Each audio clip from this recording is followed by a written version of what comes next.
주목받았던 뉴욕 한인회 인수인계 업무가 일단락됐지만 여전히 불씨가 남게 됐습니다. 미 전역에 몰아닥친 폭염에 6명의 희생자가 발생했습니다. 뉴욕시 여러 지역에서 폭염 속에 전기가 끊겨 지하철 운행까지 중단되는 사태가 발생했습니다. 한국 내에서 일고 있는 일본 상품 불매 운동이 미국 내 한인 사회도 동참하는 분위기입니다.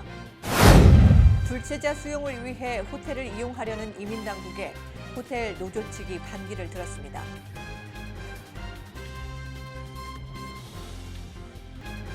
학자금, 결혼자금, 노후자금 준비. 뉴 밀레니엄 뱅크가 알뜰한 적금 상품을 준비했습니다. 3년 만기 적금 연이율 무려 2.65%, 무려 2.65%.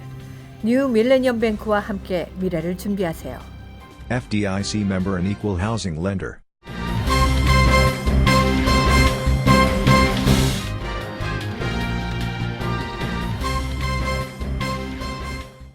시청자 여러분 안녕하십니까? KBTV 9시 뉴스입니다. 첫 소식입니다. 업무 인수인계를 둘러싸고 불거졌던 35, 36대 뉴욕 한인회 간 갈등이 일단락됐지만 한인 이민사박물관 운영 주체를 둘러싼 갈등의 불씨는 여전히 남아있습니다. 이 소식 양준하 기자가 전해드립니다. 뉴욕 한인회는 19일 뉴욕 한인회관에서 뉴욕 한인회 업무 인수인계식을 갖고 모든 절차를 마무리했습니다. 이날 회의에서 김영덕 36대 한인회 이사장은 회계감사 과정에서 확인해야 할 부분이 있어 인수인계에 시간이 오래 걸렸다며 세부 사항을 모두 확인했다고 말했습니다. 체크가 안 들어온 게 있다 뭐 이렇게 가지고 이제 그런 것들하고 뱅크 스테이트먼트 체크도 하고 이런 거하고 좀 시간이 오래 걸린 거에 대해서 정말 죄송하게 생각합니다. 우리 인수인계를 할 수 있게 됐습니다. 그래서 한편 이날 35대 뉴욕 한인회는 36대 뉴욕 한인회에 14,184달러를 남겨주었습니다. 그러나 이민사박물관 운영 주체를 둘러싼 갈등까지 진화된 것은 아닌 것으로 보입니다. 찰수인 36대 회장은 인수인계가 끝난 후에 개인적으로는 이민사박물관이 한인회 산하에 있으면서 한인회 활동을 지원해야 한다고 생각한다며 전직 회장단이 이 문제를 논의할 예정이라고 밝혔습니다. 저는 이민사박물관은 저희 한인 사회와 한인회를 위해서 도움을 줘야 되는 그런 기관이라고 생각을 합니다. 그래서 앞으로 나갈 때 이민사박물관이 한인회를 돕고 특히 1.5세 2세들이 한인 이민사박물관을 경험을 하면서 더욱더 한인회에 참여를 하고 그러면서 한인 사회에 더욱더 관심을 가지는 게 그에 맞는 모양새가 아닌가 생각합니다. 이민사박물관은 2016년 6월 한인회 이사회의 승인을 받아 한인회 산하가 아닌 별도의 비영리 단체가 됐습니다. 그러나 윤 회장까지 이민사박물관은 한인회 산하 기구로 운영돼야 한다는 주장을 펴고 있어 갈등이 재현될 전망입니다. KBTV 뉴스 양준하입니다. 미 전국의 기록적인 폭염으로 인한 인명피해로 어제까지 최소 6명이 폭염으로 사망했습니다. 체감 온도가 화씨 115도까지 달했던 주말에 뉴욕 자이언츠 라인맨 출신이자 슈퍼볼 우승 멤버인 미치 페트러스가 악한 소주 가게 밖에서 작업하다 열사 쇼크로 사망했습니다. 애리조나주에서는 에어컨 기술자가 작업 도중 사망하는 등 폭염 사망자가 잇따라 발생하고 있습니다. 이번 폭염은 노약자나 어린이뿐 아니라 건장한 청년들도 피해갈 수가 없었습니다. 국립기상청에 따르면 지난 주말 동안 미주 총인구 3억 2,700만 명의 약 60%인 1억 9,500만 명에게 열파주의보 또는 경보가 내려졌습니다. 찌는 폭염으로 각종 스포츠 경기와 문화 공연 행사들도 줄줄이 취소됐는데 어제 열릴 예정이던 뉴욕시 철인 3종 경기가 18년 역사상 처음으로 취소됐고 센트럴파크의 야외 음악 공연도 취소됐습니다. 한편 미 우주항공국의 자료에 따르면 올해 6월의 지구 평균 기온은 기상 관측이 시작된 이래 가장 높은 수치를 기록했습니다. 뉴욕시가 폭염 비상 속에 퀸즈 등 5개 도시가 전력이 끊기는 일로 시민들이 고통을 받았습니다. 보도에 황선균 기자입니다. 백도가 넘어선 기록적인 폭염 속에서 뉴욕 5개 도시는 전전사태가 잇따랐습니다. 전력회사 PSEG로부터 전기를 공급받는 퀸즈 일부와 롱아일랜드 일대 9천여 가구에 20일 전력 공급이 끊겼으며 21일 낮까지도 수백 가구의 전력 공급이 복구되지 않아 극심한 고통을 겪은 것으로 전해졌습니다. 또 필라델피아에서는 은퇴자 거주시설 정전으로 노년층 거주자 250여 명이 대피소로 피신하기도 했습니다. 이런 가운데 지난 19일 퇴근 시간대에는 뉴욕시 지하철 컴퓨터 시스템 고장으로 찜통더위 속에서 1에서 6호선과 S셔틀 노선 승객들이 장시간 열차에 갇혀 큰 고통을 겪어야 했습니다. AP통신에 따르면 이날 오후 6시 뉴욕 지하철의 3분의 1에 해당하는 7개 노선의 열차가 전력 중단으로 1시간 이상 멈춰선 것으로 알려졌습니다. KBTV 뉴스 황성균입니다. 한국의 일본 상품 불매 운동이 소비자 수준의 캠페인을 넘어 마트 등 소매 업체들도 동참하고 있다는 소식에 일부 한인 상인들도 관심을 보이고 있습니다. 퀸즈 포레스트 힐에서 델리를 운영하는 이현재 씨는 오래전부터 아사히, 삿포로 등 일본 맥주를 취급하지 않았다며 미주 지역 동포들도 불매 운동에 가담하면 한국에 힘이 더 실리지 않을까 싶다고 말했습니다. 여러 한인들이 소셜미디어 등에서 일본 제품 불매 운동을 독려하고 나선 가운데 일각에서는 한인 단체들도 공식적인 입장을 밝히고 불매 운동에 동참하자는 의견을 제기하고 있습니다. 패션 업계에 종사하고 있는 한모 씨도 일본산 화장품을 사용하지 않고 맥주도 마시지 않는 등 불매 운동에 동참하고 있다며 더 이상 일본 제품을 구매하지 않으려고 노력한다고 밝혔습니다. 이민 세관 단속국의 서류 미비자 단속이 계속되고 있습니다. 이번에는 호텔이 주요 전장으로 떠오르고 있습니다. MBC 방송은 어제 이번 주부터는 단속의 강도가 높아지고 이로 인해 노조와 호텔 간의 갈등도 커지고 있다고 보도했습니다. 이민 당국이 체포된 불체자를 수용할 시설이 부족하자 호텔들과 계약을 맺고 체포된 이민자들을 수용하고 있기 때문입니다. 이민자 옹호단체 및 노조 측은 최근 메리어트 호텔과 MCM 리조트 호텔에 체포된 불법 이민자들을 투숙시키지 않도록 요구하고 있습니다. 이에 따라 메리어트, 힐튼, 초이스, 베스트 웨스턴 호텔 등은 불법 이민자 수용센터로 사용되길 원치 않는다는 입장을 밝히고 있습니다. IC는 지난 14일부터 미 전역에서 추방 명령이 내려진 2천여 명을 표적 삼아 단속 작전을 실시했지만 아직까지는 정확한 체포자 수는 밝혀지지 않고 있습니다. 30년이 넘는 재직 기간 동안 뉴욕 맨하튼의 명검사장으로 이름을 알렸던 미국의 전설적인 검사 로버트 모겐소가 어제 향년 99세를 일기로 세상을 떠났습니다. 이 소식 양준하 기자가 전해드립니다. 1960년대 케네디 행정부 시절 맨하튼 연방검사로 임명된 모겐소는 1974년 지역 시민들의 투표로 맨하튼 지방검사장이 된 후 9번이나 연임에 성공하면서 무려 35년간 최장수 지검장 자리를 지켰습니다. 그는 미국에서 가장 업무량이 많은 맨하튼 지방검찰청에서 재직 기간에 매년 10만 건이 넘는 형사사건을 처리해 왔습니다. 이 가운데는 1984년 뉴욕 지하철에서 돈을 갈취하는 흑인 소년에게 총격을 가해 지하철 자경단으로 알려진 버나드 게츠 사건과 영국 밴드 비틀즈의 멤버 존 레논을 살해한 마크 데이비드 체프먼 사건 등이 포함됩니다. 연방검사 시절 97%의 승소율을 보였던 모겐소는 지검장으로 활동하던 1990년대 후반에 배당 사건 4건 중 3건의 유죄 판결을 받아내는 전설적인 승률을 보여왔습니다. 모겐소는 미국 NBC 방송의 범죄 수사 드라마인 로우 앤 오더의 극중 인물인 애덤 쉬프 검사의 실제 모델로도 유명합니다.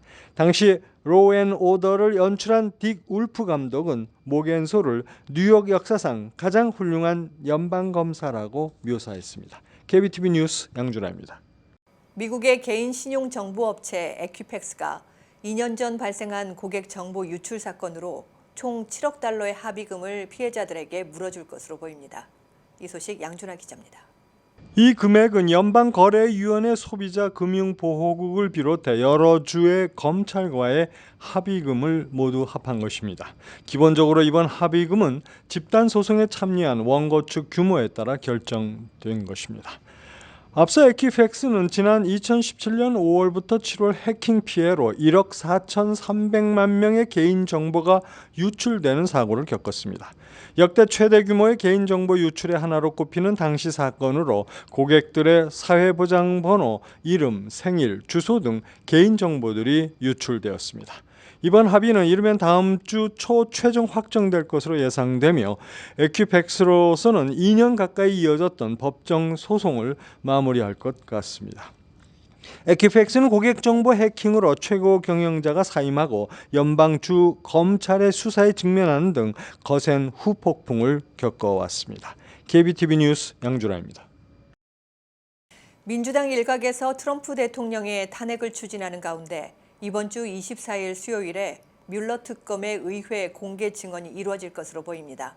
한편 러시아 스캔들 의혹을 파헤친 로버트 뮬러 특별검사의 수사 보고서에 도널드 트럼프 미국 대통령이 중범죄를 저질렀다는 상당한 증거가 담겨 있다고 제럴드 네들러 미국 하원 법사위원장이 주장하고 나서 더욱 긴장감에 휩싸이는 분위기입니다.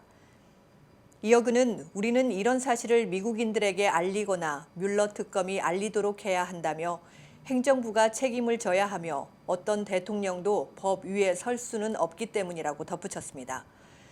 네들러 위원장이 언급한 중대한 범죄와 경범죄는 미국 헌법상 대통령이 탄핵을 당할 수 있는 행위입니다. 이런 범죄에 대한 증거가 드러날 경우 민주당이 트럼프 대통령에 대한 탄핵을 추진할 근거를 얻는다는 점에서 네들러 위원장의 발언이 중요한 의미를 갖고 있습니다. 네들러 위원장은 또 예정된 청문회에서 뮬러 특검에게 트럼프 대통령의 사법 방해 의혹과 관련해 매우 날카로운 질문을 던지겠다고 밝혔으며 뮬러 특검에게는 보고서 일부를 소리내 읽도록 요청할 것이라며 청문회가 흐지부지 끝나지 않기를 바란다고 덧붙였습니다.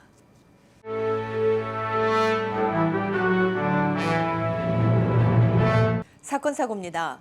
어제 미국 플로리다주 클리어워터시의 해변에서 8명이 벼락에 맞아 이 중 1명은 위독한 상태입니다. 클리어워터시에 따르면 사고 당시 해변 일대는 기상 악화로 해변 구조 요원들도 감시탑에서 철수했는데 그로부터 약 15분 뒤 해변 일대에 남아있던 사람들이 벼락에 맞았습니다. 목격자들은 벼락이 치는 순간 8명이 넘어지거나 튕겨지는 것을 봤다고 CNN에 전했습니다. 부상자 가운데 40대 남성 1명이 심장마비를 일으켰는데 위독한 상태입니다. 퀸즈의 한 지하철역에서 폭우로 넘친 물에 플랫폼에 서 있던 승객이 급류에 떠내려가는 동영상이 공개돼 화제가 되고 있습니다. 사고가 발생한 곳은 퀸즈 롱아일랜드 시티 23 스트리트 역입니다. 소셜미디어를 통해 공개된 영상을 보면 한 남성이 지하철을 타기 위해 기다리다 공사를 위해 설치한 간이벽이 폭우로 터지면서 물이 쏟아져 급류에 떠밀려가고 있습니다. 그 순간 열차가 플랫폼에 도착했는데 피해 남성은 가까스로 선로로 떨어질 뻔한 위기를 모면했습니다. 캘리포니아주 옥스나드에서 갓 태어난 아기를 목졸라 살해한 20대 여성과 그의 남자친구가 체포됐습니다. 옥스나드 경찰국은 지난 19일 20살의 엄마인 안드레아 토랄바와 그의 남자친구인 21살의 데이비드 비아를 살인 혐의로 기소했습니다. 그녀는 경찰에서 아기를 원하지 않아 죽였다고 진술했고 남자친구는 자신이 아기 아버지가 아니라고 주장했습니다. 처방전을 조작해 연방 메디케이드국으로부터 $1,000만 부당 이득을 챙겨온 맨하탄의 약국업주와 매니저 일당이 수사 당국에 체포됐습니다. 검찰에 따르면 이날 체포된 이들은 2013년 1월 1일부터 2016년 12월 31일까지 퍼스트 초이스 파머시를 통해 환자들에게 현금을 주고 후천성 면역 결핍증 HIV 약 처방전을 받도록 한 뒤 환자들에게 약을 주지도 않고 메디케이드에 이를 청구해 $1,020만 부당 이득을 챙겨온 혐의입니다. 이르면 내년부터 시민권 시험이 변경됩니다.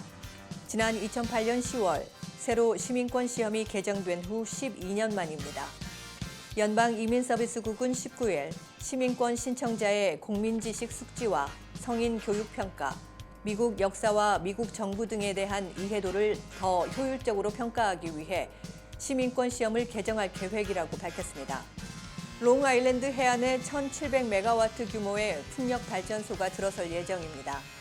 앤드류 쿠오모 뉴욕 주지사는 18일 덴마크 국영 에너지 기업인 오스테드와 노르웨이 국영 석유 기업인 에퀴노르와 계약을 체결하고 롱아일랜드 남쪽 해안 일대에 풍력 발전 시설을 건립하는 프로젝트를 발표했습니다. 6월 경기 선행지수가 6개월 만에 하락 전환했습니다. 비영리 민간 경제조사 기관인 컨퍼런스 보드는 6월 경기 선행지수가 전월보다 0.3% 하락한 111.5로 떨어졌다고 19일 발표했습니다. 이 지수가 하락한 것은 작년 12월 이후 6개월 만에 처음입니다. 컨퍼런스 보드의 선임 연구원은 제조업 신규 수주와 주택 허가의 부진 등이 주로 영향을 줬다고 설명했습니다. 이어서 포커스인과 커뮤니티 브리핑이 이어집니다.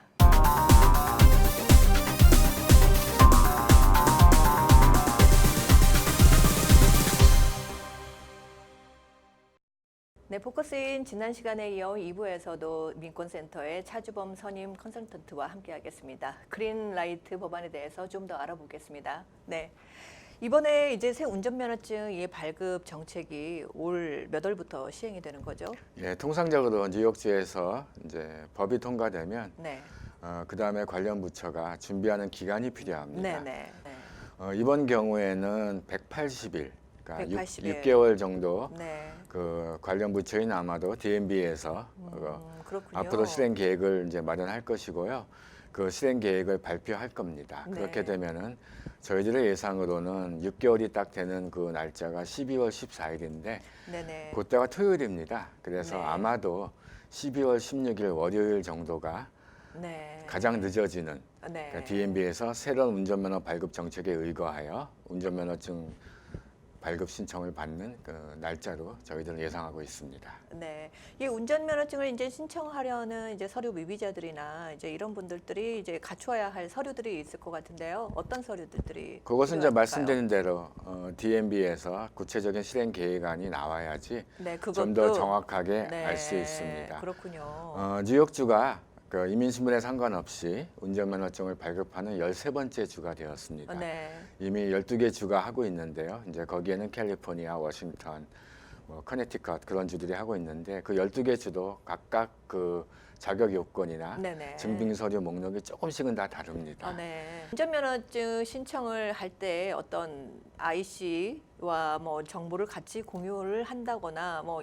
혹시 이런 내용에 대해서 그 점이 이제 여러분들이 많이 걱정하시는 부분이고 네. 그런데 이번에 통과된 뉴욕주 법안에서는 절대로 그 이민단속국 IC와 같은 그런 연방기관과 그 정보를 그러니까 이 운전면허증을 신청하는 신청자의 정보를 공유하지 못하도록 법안에 분명히 명시되어 있고요. 네. 그리고 현재 이미 실행하고 있는 12개 주에서도 그러한 문제가 발생했다는 보고는 없습니다. 쿠오모 주지사의 주지사를 말씀하신 것 같은데 나중에 앞으로의 정치적인 행보에 대한 말씀을 해주셨어요. 그래서 네네. 혹시나 이 그린라이트 법안이 그 자리에서 쿠오모 주지사가 사인을 한 것이 아닌가 이런 생각이 언뜻 들었는데 서명을 하기 전에 그 전 뉴욕시 공익옹호관이었고 네, 퍼블릭 네. 애드보케이시였고 작년 선거로 뉴욕주 검찰총장으로 취임한 레티시아 제임스 네. 검찰총장에게 법률적 검토를 먼저 의뢰하고 레티시아 제임스 검찰총장이 법적 문제가 없다고 했기 때문에 내가 서명한다는 네, 그러한 그랬군요. 형식을 취했습니다. 네, 그렇다면 이번 회기 중에 이제 한인들과 이민자들의 삶과 직결될 수 있었던 어떤 법안의 어떤 통과 과정이라든지 그래서 상정했던 법안들 중에서 좀 내세울 만한 게 있다면 어떤 것이 있을까요? 예, 저희 민권센터는 그 오랜 세월 동안 저희 민권센터뿐만이 아니라 네. 타 이민자 단체들과 그 연맹을 구성해서 코얼리션을 구성해서 3대 정책 현안을 그동안 쭉 추구해 왔습니다. 네. 연초에 통과되었던 뉴욕주 드림 액트 네. 있고요. 그리고 우리 한인 세입자들에게도 지대한 영향을 끼칠 네. 임대 안정화 법률. 그랬죠. 네. 저희들이 요구하는 방향의 한 80% 정도가 성취된 형태로 법안이 통과되었습니다. 그리고 이제 운전면허증 법안이 통과되었죠. 그럼으로써 뉴욕주가 진정한 이민자 보호주로서 제 기능을 발휘할 수 있는 네. 발판이 마련되었고 이것이 또한 전국적인 파급력도 분명히 발휘할 것이라고 믿고 있습니다. 이 뉴욕주 차원의 정책 법제와 이제 성과 이후에 향후 이민자를 위한 우리 민권센터의 운동이라고 할까요? 내 과제가 있다면은 어떤 과제가 또 있고 또 개선 방향이 있다면 또 어떤 것을 내세울 수 있을까요? 예, 우리가 흔히 미국을 이민자의 나라라고 표현합니다. 모든 정치인들도 그렇게 표현하고 이민자는 언제나 환영의 대상이라고 그렇게 얘기하고 있습니다. 사실상 따지고 보면 컬럼버스 이래로 네. 미국은 모두가 이민자라고 규정할 수도 있겠습니다. 네. 그렇지만 한편으로는 그 미국의 역사는 부단한 이민자 탄압의 역사이기도 했습니다. 네. 미국에서 제일 최초로 마련된 종합이민법이 바로 중국인 배척법입니다. 1882년이었죠. 네. Chinese Exclusive Act였습니다. 네. 그것이 상징하는 바는 이제 이민자 탄압은 이미 오래전부터 있어 왔다는 것이죠. 네. 현재 우리 한인 커뮤니티 그리고 이민자 커뮤니티는 굉장히 불행한 시대를 관통하고 있습니다. 트럼프 행정부가 출범하면서 무차별적인 그 이민자 그 단속과 추방이 있고 단지 서류 무비자뿐만이 아니라 기존의 합법 이민 경로도 축소하고 심지어는 내년도에 있게 되는 10년마다 한 번씩 있는 인구조사에서 네. 시민권 보유 여부 질문을 포함해서 그 이민자 커뮤니티의 그 인구조사 참여를 네. 그 가로막겠다라는 명백한 정치적 의도가 있는 그러한 정책도 추진하고 있습니다. 네. 바로 이러한 사항을 우리가 관통하고 있기 때문에 주 차원에서 좋은 이민 정책이 통과되었지만 궁극적으로는 연방 차원의 이민 정책이 올바른 방향으로 진행되도록 우리가 힘을 모아야 됩니다. 네. 내년도 2020년에는 그 연방 선거를 포함한 중요한 선거가 있는 해입니다. 그렇기 때문에 우리가 이번에 그 주 차원의 성과를 발판으로 해서 금년 하반기에는 우리가 유권자 등록도 많이 하고 네. 또한 우리 커뮤니티가 좀 더 조직화되어서 다가오는 2020년에 좀 더 중요한 큰 그 싸움의 장에서 네. 더 큰 승리를 할 수 있도록 우리가 힘을 모으는 것이 중요하다고 저는 생각합니다. 알겠습니다. 오늘 어려운 걸음 해주셔서 감사합니다. 굉장히 바쁘실 텐데요. 네, 고맙습니다. 네, 감사합니다. 네. 네, 지금까지 민권센터 차주범 선임 컨설턴트와 함께했습니다.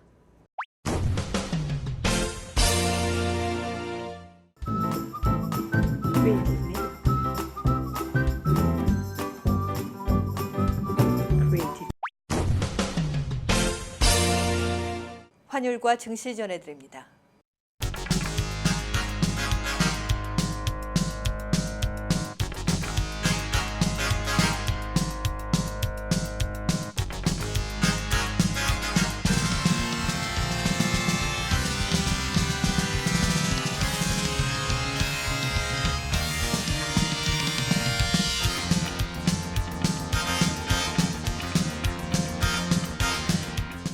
뉴욕과 뉴저지 날씨 전해드립니다.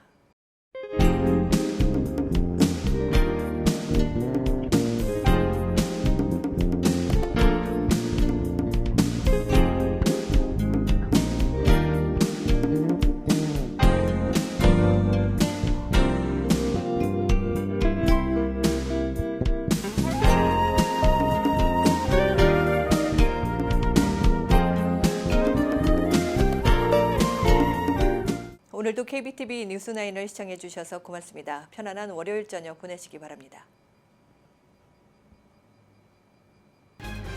학자금, 결혼자금, 노후자금 준비. 뉴 밀레니엄 뱅크가 알뜰한 적금 상품을 준비했습니다. 3년 만기 적금 연이율 무려 2.65%, 무려 2.65%. 뉴 밀레니엄 뱅크와 함께 미래를 준비하세요. FDIC member and equal housing lender.